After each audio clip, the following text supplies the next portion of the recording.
भक्ति रस। भक्ति रस कि जहाँ ईश्वर के प्रति प्रेम भाव का वर्णन किया गया हो, वहाँ भक्ति रस की उत्पत्ति होती है।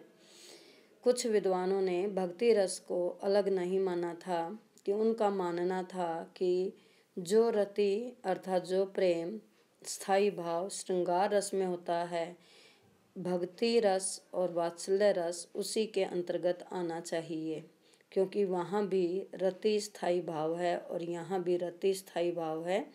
केवल प्रकार हैं, अलग अलग हैं कि वात्सल्य रस में माता पिता का बच्चे के प्रति और भक्ति रस में ईश्वर के प्रति भक्त का प्रेम भाव। लेकिन आज आधुनिक युग के विद्वानों ने वात्सल्य रस और भक्ति रस को अलग माना है, अर्थात भक्ति रस वहाँ होगा जहाँ ईश्वर के प्रति भक्त अपना प्रेम व्यक्त करता हो और जब ईश्वर विषयक रति भाव, विभाव, अनुभाव और संचारी भाव के साथ मिलकर रस की उत्पत्ति करते हैं तो वहाँ भक्ति रस की निष्पत्ति होती है।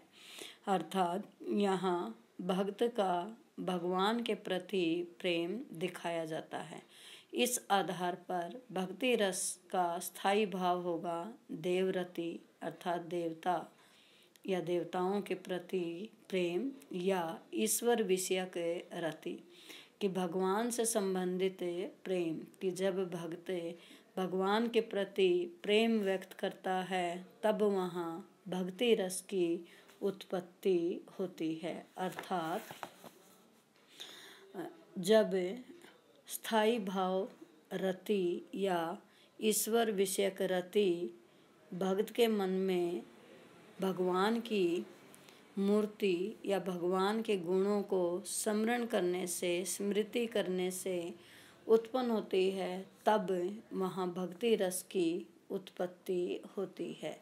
जैसे मान लो हम कृष्ण जी या राम का चित्र देखकर हमारे मन में कृष्ण के प्रति या राम के प्रति समर्पण भाव आए तो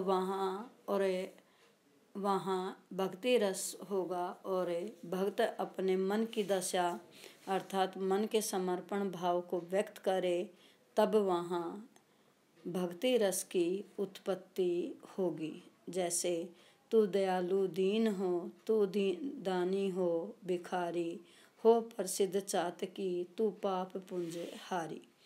नाथ तू अनाथ को अनाथ कौन मोसो कि यहाँ भगत अपने आप को अनाथ मान रहा है और भगवान को कह रहे हैं कि हे नाथ, तू अनाथों के भी नाथ हो, तुम सब के कष्टों को दूर करते हो, इसलिए यहाँ भक्ति रस की उत्पत्ति हुई है। अर्थात भक्ति रस में आश्रय भक्त होगा, आलंबन भगवान अर्थात भगवान का स्मरण और उद्दीपन भगवान के गुण, अनुभाव होंगे अश्रु कि भगवान की भक्ति करते समय भक्त के मन में श्रद्धा, अपार श्रद्धा के कारण आँखों से आंसू बहने लगे, तब वहाँ भक्ति रस की उत्पत्ति होती है। और इसमें संचारी भाव हैं हास्य, चपलता, उन्माद अर्थात भगवान के प्रति भाव होने के कारण खुशी का भाव मन में आता है और तभी भक्ति रस की उत्पत्ति होती है।